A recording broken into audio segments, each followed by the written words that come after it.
Okay, good afternoon, everyone. Thank you so much for joining us today. My name is Jennifer Hickey, and I am a nurse navigator here at Froedtert South in the Cancer Center. Let me start with a simple question. If there was a pill that you could take that would lower your risk of cancer, improve your mood, boost your energy, and help you live longer, would you take that pill? I think most of us would say yes, without hesitation. Well, what if I told you that that pill already exists, and it's called exercise? In the next few minutes, Dr. Knight will explore how something as simple and as accessible as moving our bodies can become one of the most powerful tools we have in the fight against cancer.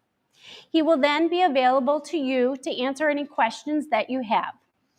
Today, we also have Casey Griebel, physical therapist at Froedtert South, who has been pivotal in creating the Froedtert South Cancer Rehab Program here at Froedtert South, and will also be available to answer your questions after his presentation.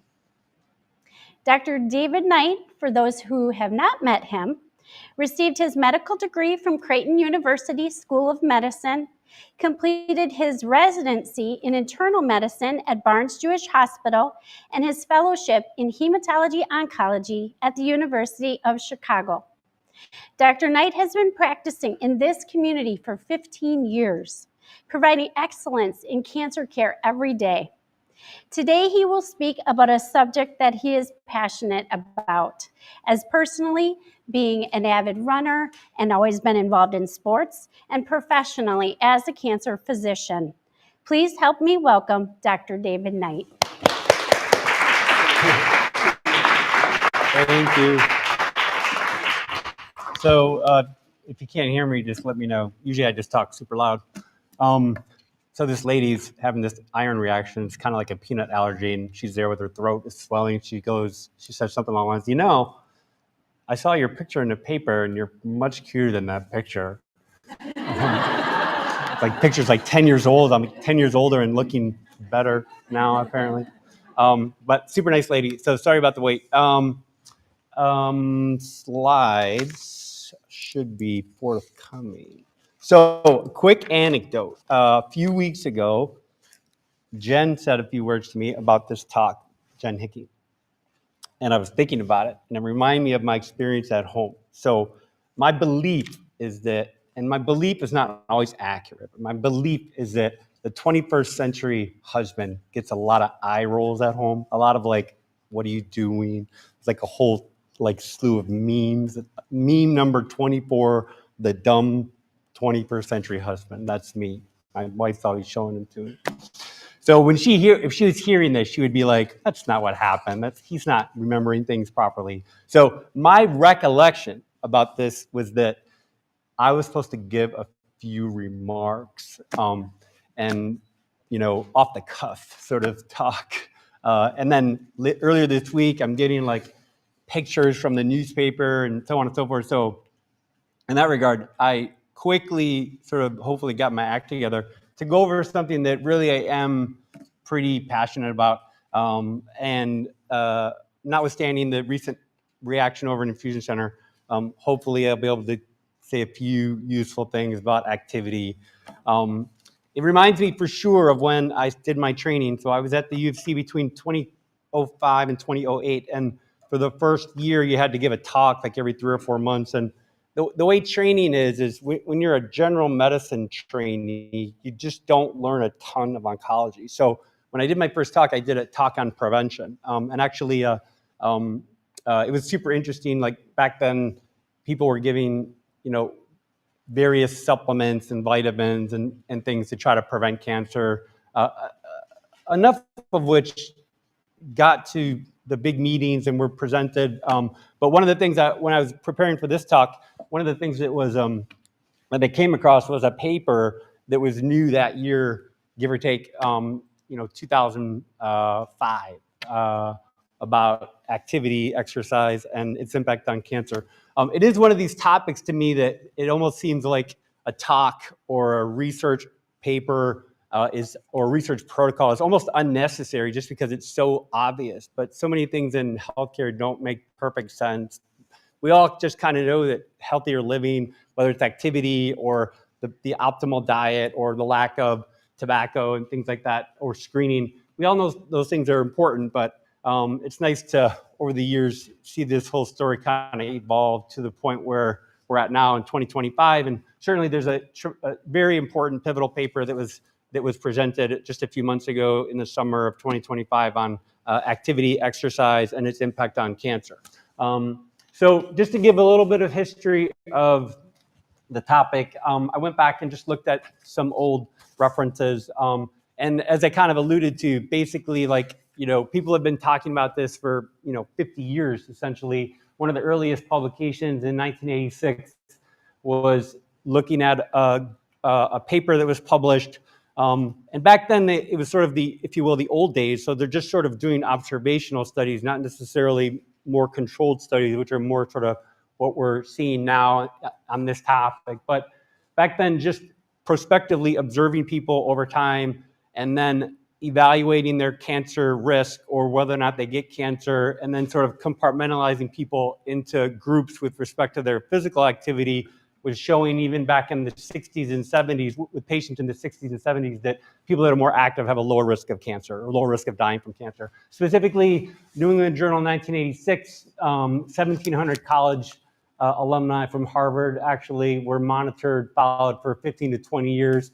And I pulled up the old references. I could only get access to so much, but these physical interventions are not super intense. Like, it's actually makes you kind of chuckle a little bit because you don't have to be super active to get some of these benefits, which I think is intuitive, but yet we still sort of struggle with getting ourselves to do it, getting patients to do it, of course.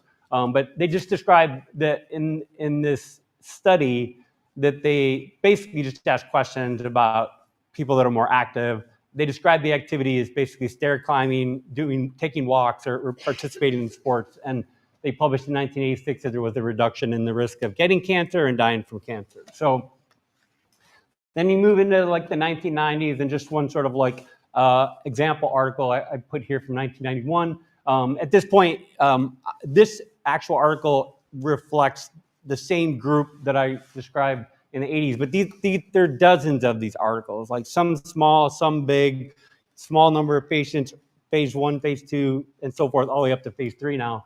And it's just one example. But in the 90s, they're starting to kind of hone in on which cancers, let's just say, may be more relevant than others. So in particular, you'll see as I move forward, colon cancer and breast cancer are sort of high on the list. Jumping ahead to 2025, though, it really looks like all carcinomas are basically at least candidates for this kind of intervention. In other words, like being more active reduces things. When we say carcinoma, we also say sometimes solid tumor. So we mean colon cancer, lung cancer, uterine cancer, compared to the non-solid tumors or the hematologic malignancies or the leukemias and lymphomas. So in all likelihood, any solid tumor is probably going to be kind of a candidate to moving into the future, for these kind of interventions. So in 91, same group published with another study, and it looks like when they compartmentalize people into low activity, moderate, high activity, patients that are followed prospectively had a reduced chance of dying from colon cancer and breast cancer. And the activity levels basically are relevant. So the more active people have a lower risk than the, if you will, moderately active people in some studies, but not every single study, compared to the we'll just say the inactive people. And the activity levels similarly from all the way back then to now are not particularly impressive in terms of, what you might think is necessary, which we'll touch on. But it's basically simple things: brisk walking several times a week, which I'll touch on.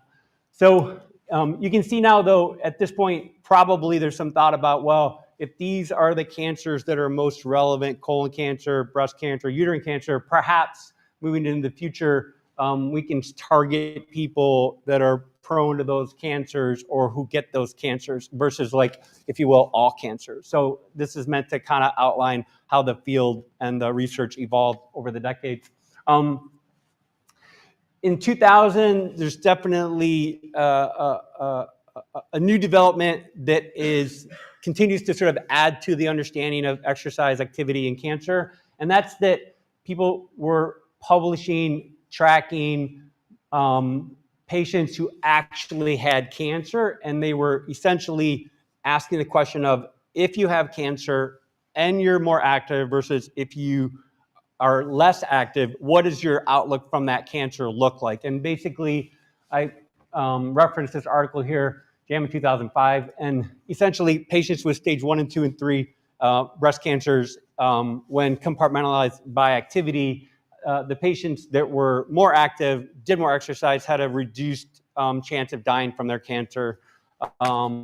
And I think the reduction in cancer-associated death was like 50%. It's a pretty relatively, I would just say, impressive number. So at that point, you're looking at sort of certain cancers and also the potential to maybe intervene with certain groups who actually have cancer. We're moving sort of from what is relatively common sense, that healthy living prevents medical disease as we get older, but also changing lifestyle, if you get cancer, can actually reduce your chance of getting sick from that cancer, dying from that cancer, having relapse from those cancers, and so on and so forth. So specifically, this particular trial, 3,000 women, is a nursing study, basically stage 1 and 2 and 3 breast cancer, monitored for 15 years, and again, reduced breast cancer associated mortality by 50%. One important kind of pearl here as I move into my second slide. So we sort of live and breathe all of these questions. And so for us, it's an important thing to kind of characterize that certain studies are lower quality, other studies are higher quality. Lower quality studies, generally speaking, are, there are several examples, but certainly like an observational study where you just basically get a group of people together, monitor them over time, whether it's through interviews or surveys or phone discussions, and then you document their lifestyle, document their risk of death and cancer and things like that. Those are certainly like studies that lead to, if you will, higher quality studies, but these types of observational studies, certainly we would characterize them as lower quality compared to what most people have probably heard at this point, things like randomized controlled trials. So at this point, people are really observing all these potential benefits. Again, I think a lot of it is intuitive, just because, you know, especially in my generation, I think growing up, you heard a lot about cardiovascular disease, cardiovascular associated health and death, and being in that generation, I think we were always sort of like tuned in to lifestyle, exercise, and so forth. So moving ahead, this is really the pivotal trial that really sort of like, to me, I would characterize it as the kind of thing that really just makes a big splash, because it really does look at things in a very like prospective, scientific way, and essentially ask the question of, if we change patients' behavior, if we change their lifestyle, knowing that they have cancer, and then we follow them closely, and we compare them to a group that does not have those same opportunities to change their lifestyle, increase their activity, improve their exercise, will we see a difference? And this is one of those things where, you know, the numbers are if you don't do this for a living, the numbers might not seem dramatic. Maybe they will, just depends on your point of view. It reminds me of, again, my training experiences when I learned about mortality benefits from various interventions. In other words, you learn about how helpful your treatment is at reducing problems, whether it's reducing cancer relapse, reducing cancer death, so on and so forth. But I'll try to characterize these numbers objectively and a little bit subjectively. So this is a randomized control trial. So basically, you recruit patients, you put them in different groups, and simply put, they're very similar by all measuring sort of tools. In the group, they all had colon cancer. 90% of them stage 3, 10% of them stage 2. 900 patients, international trial, multiple countries across the globe, and basically randomized to an exercise program versus, quote, standard of care. Standard of care warrants mentioning. So I've had innumerable conversations over many years with patients about lifestyle related things, and my interest in contributing to patients' long-term outcome outside of the give this drug, come back in 3 months approach. My interest has been high or strong, as I've kind of alluded to. Now, my success in terms of like making inroads into those types of intervention, I would just say has not been good.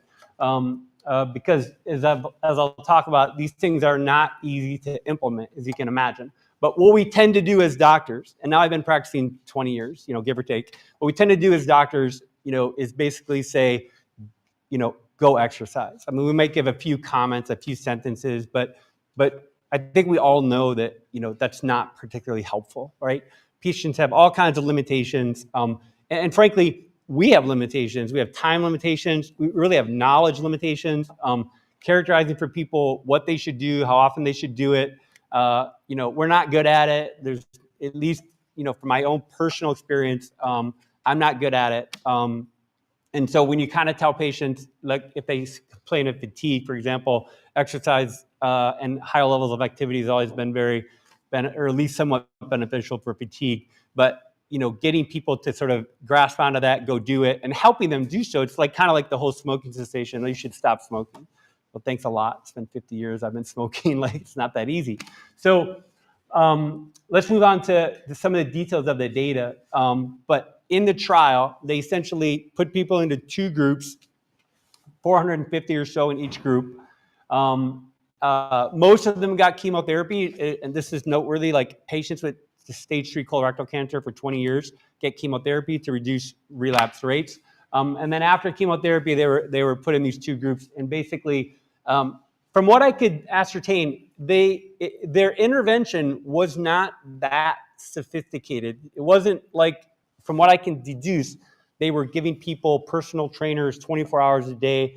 From what I could deduce from what's published, and what I was able to find in a relatively short amount of time, is they just had sort of a coach, someone who's knowledgeable about activity, exercise, kind of what the goals were in terms of like various activities, whether it's walking or swimming or biking.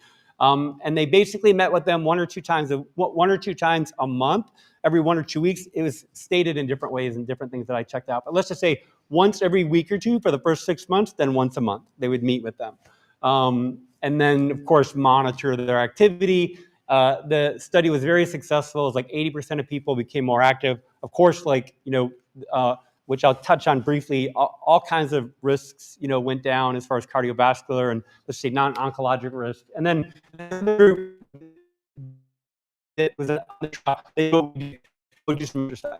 Like a half a sentence, the game literally just gave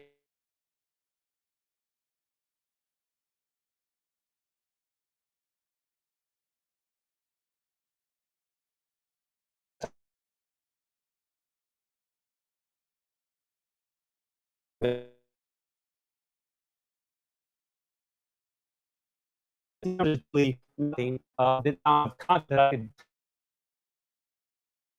other than just giving them a packet of information. And basically, I'm going to just focus on this number here, 5-year disease-free survival. So very simply put, patients come and see us after surgery, colon cancer, breast cancer, and of course, so many others. And our job as medical oncologists is to essentially try to estimate their risk that the cancer could come back. Said in another way, we're trying to estimate their risk of getting cancer and dying from cancer, because most of those patients who relapse have advanced disease. And of course, we are curing more than we ever used to. Certainly, it's more still the exception than the rule to cure a patient with relapse stage 4 breast cancer or colon cancer. Again, that's not 100% that we can't cure anybody, but it's a small number. So essentially, people get chemo, then they do the exercise regimen or not. And then 5 years after randomization, which is basically like 5 years after they finished up their chemo, 80% of people were cancer-free in the exercise group, 73% were cancer-free.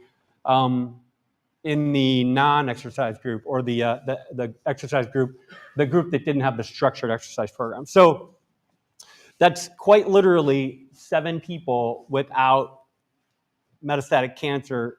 Most of those people will not survive. Again, a few exceptions, but the point is that with just helping people to do activity, they reduce mortality, which for sure in our world is, earth-shattering like data, and you really can't overstate it. A couple of important points.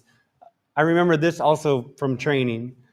When we see people for these various cancers and we give chemotherapy and various other treatments, many of which have significant risk, these are similar to the numbers that we provide them in terms of benefit. So your average, don't quote me, but your average colorectal cancer patient, stage 3, comes in, and let's just say they have a risk of relapse with no chemotherapy, give or take 30%. With chemotherapy, 23%. So it goes down by 5, 6, 7, 8%. Of course, there's a lot of nuances about the cancer. Those are significant benefits, but this essentially, if you use my sort of estimated numbers, essentially like double the number of people you're going to cure just by helping them to do some basic exercise. So the basic exercise, again, as I alluded to, is almost sort of funny. It's literally like walking 4 or 5, 6 times a week. Quite specifically, 45 to 60 minutes brisk walking 3 or 4 times a week versus 30 minutes 5 or 6 times a week. And that reduced the mortality benefit by, again, for us, let's just say a significant degree. I wasn't at the meeting in June. The American Society of Clinical Oncology meeting is always in end of May, early June, oftentimes in Chicago. I don't know if there was a standing ovation, but my guess is there probably was, just because these are the kind of like essentially survival data that we are really optimistic about when we get them. But now let's talk about other considerations, which I think are super important. So just to give you a sense of cost. So this is my interpretation.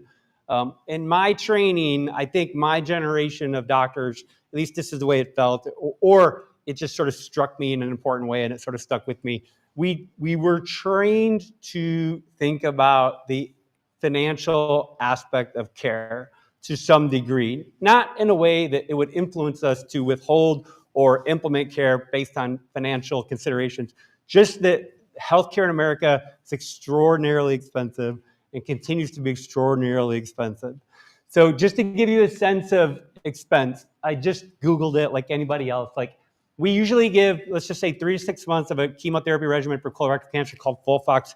Right now, if you just Google it, go to AI and ask them what that'll cost for 6 months. With any complications and associated issues, let's say not the drugs just themselves, but with complications, somewhere like $175,000 to get someone from day 1 to the end of 6 months of chemotherapy. So I don't think that's a number that would shock anybody. Healthcare dollars are always sort of like so egregious that I don't think any of us are barely respond anymore. Our latest drugs, and we give drugs for other cancers, sometimes for a year, sometimes for 2 years, somewhere in the neighborhood of $25,000 a month per monthly dose. So super, super, super expensive. And obviously, like when I mentioned these, let's just say these other drugs, that has nothing to say about complications, side effects, the burden of it all on the physical health of a patient. So the point is that obviously, like it barely requires even like articulating it, just that essentially this is a cheap, easy intervention that has essentially a similar, maybe depending on the patient, a greater impact than chemotherapy. When I say greater, chemotherapy for stage 2 colorectal cancer patients, like statistically the benefit is certainly like always, for my whole career, it's been sort of quoted as maybe 5% for stage 2, and 10% of these patients were stage 2. So secondary benefits, of course, again, I feel silly even saying it, but like this number here reflects 37% lower all-cause mortality. It just means in plain language that the people that exercise more in that whole group of 500 people, fewer of them died from non-oncologic causes because basically they were living healthier lifestyles. And so more active people, lower mortality, in all likelihood cardiovascular, which we all know is like intricately linked to lifestyle, exercise, and so forth. So secondary benefits is my point. Just general daily benefits of exercise. We all know what they are, but mood, bowel activity, weight, sleep, so on and so forth. Obviously, like other benefits, certainly like when we give chemotherapy for 6 months, it doesn't reduce your all-cause mortality from, cardiovascular disease, for example. In fact, giving chemotherapy leads to tiny risks of other long-term health problems, cardiovascular disease, actually. And other things which many of our patients have heard about and God forbid, maybe even experienced. And then responsibility. So the responsibility to me is a very interesting question. Anyone who knows me knows that I am a person with opinions. I have no objections, and it's not a positive quality, but I have no objections or I have no ability to withhold my inner opinions.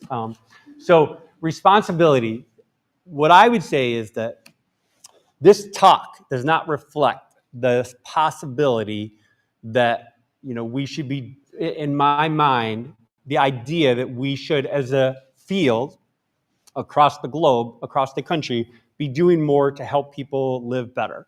The data is not new. This trial is new, and it's very exciting, but the first one was looking at patients in the 60s. So my point is that these types of things have been around for super long time. But in terms of responsibility, one might argue cynically 5, 10, 15 years ago, where you don't have an intervention trial. You don't have a randomized control trial where you intervene, you make people exercise, and you prove that it works. And basically, now you do. And so as a result, responsibility as a physician, responsibility really as a community, as a nation, when we think about costs and so forth. Another way to get to my point, if pharma could sell this, they would, and they would charge a lot of money and make a lot of revenue. So this works potentially anyway, based on this study, as good as chemotherapy at reducing relapse rates. So isn't it incumbent upon us as physicians to make sure we are giving this service, providing this service in one way or another? But of course, everyone knows that finding somebody to be the coach, train that person to do the teaching or whatever it is that these people did, like hospitals aren't doing that. It's been 5 or 6 months since the big splash. And every doctor here knows you get a zillion emails, texts, pamphlets, anything that shows a little bit of benefit. Pharma is there to give you, all the information available about those interventions. I'll tell you a quick anecdote. This whole talk, I guess, has brought back a lot of memories. So when I was a trainee, a fellow, first-year fellow for pancreatic cancer, I didn't know anything about anything. I could tell you the reasons why, but generally you don't learn a ton in your general medical training. Then you do your specific training and you sort of shore up your knowledge. But there is a drug that for a number of years we gave to pancreatic cancer patients that basically improved survival by 10 days. 10 days. The study, giving the patient the drug, cost $60,000 a year by today's dollars. It improved their outcome by 10 days. We no longer use the drug. There's been progress in that area, but it's an important point. Every single person with pancreatic cancer got it. It cost millions, billions of dollars for all I know. And I'm not opposed to it. I wasn't opposed to giving it. I'm here to try to help people get better, survive, and so forth. And the numbers are the numbers, and it met all the criteria. But it's obvious, with respect to me, it's obvious that we have a responsibility to sort of somehow try to figure out how to implement these things. One last way that I was thinking about it, if somebody came in and they were, based on our national guidelines, supposed to get chemotherapy for colon cancer, breast cancer, so on and so forth, based on the national guidelines, as we all sort of walk in lockstep together, trying to give everybody a possible benefit, in particular, a reduction in their relapse. If you didn't give chemotherapy, you would be completely liable. You'd be completely medically, legally liable. Every oncologist would want your head. And of course, we wouldn't do that. But this is obviously what I'm driving at least in my opinion, same thing. So basically, that's it. That's my talk, my remarks. Any questions? Checking the clock because that lady's having an iron reaction. Nobody called. Okay.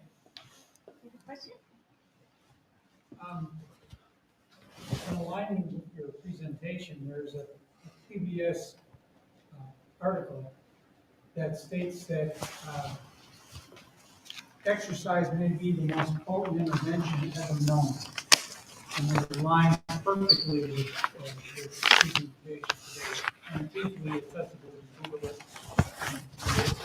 Basically, it says that the changes that are made not only on the organ level, but on the tissue level, and makes changes in the cells in your body to ward off disease and reverses, or helps to reverse not only cancer, but heart disease, diabetes, and a lot of the others.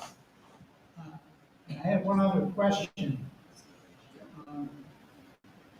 I've read online instances where people have developed cancer, and they tell them not only to exercise, but also to use a ketogenic diet to offset the Warburg effect. Have you run into any patients? Yes. So I would just characterize it as a limited amount of knowledge about those dietary interventions. They've been sort of simmering in the literature really since I've been working, and there's at least one or two providers, researchers out east I know that are very well published that study it extensively. Patients have come in and showed me some of the research, basically. It's very fascinating. And I'll be totally honest, I've had patients, if you will, pursue these alternative approaches. And I actually have seen some people that it would be hard for me to argue like that it didn't appear that they received some benefit from following some of these diets. But I'm no expert. And certainly like, your average community oncologist, like we're very sort of like, hopefully in the best possible way, we're very, by the book. But those diets are fascinating. But like many things, I think that haven't quite made it to prime time, it's not a new topic. So it's been studied for probably decades at this point, and nobody's been able to sort of break through to demonstrate scientifically that it can provide benefits in large-scale trials. And basically, that's the standard of care. One of the drawbacks they mentioned was that it's certainly a lot to ask of a patient who's not only going through chemo radiation, but also to start an exercise program and then total dietary change as well. It might be just too much. It might be, but at the same time, as I've alluded to, there's dozens of these studies over many years, decades now. And basically, like in a research realm, people are doing it, like people in an effort to characterize it, to find out what the needs are as far as the intervention, what the limitations are as far as like the concurrent interventions. It hasn't made it to prime time, but it does reflect to some degree a society's like willingness to basically sort of unravel it, right? Like it's really not likely that the more this is done, that it's not going to be useful and helpful. So it, I think, compels us to basically keep at it. But you're right, like, and we have those struggles with patients, of course. But we see the research that's forthcoming, and there is data for people that are on treatment. This is a great one, though, because this is a great study because it's so simple. After all their chemo was done, then they implemented the trial. Then they implemented the physical the physical activity regimen. So at that point, that factor about the toxicities they're experiencing is removed. Okay? All right, gotta run. Hey, Nicely done. thanks.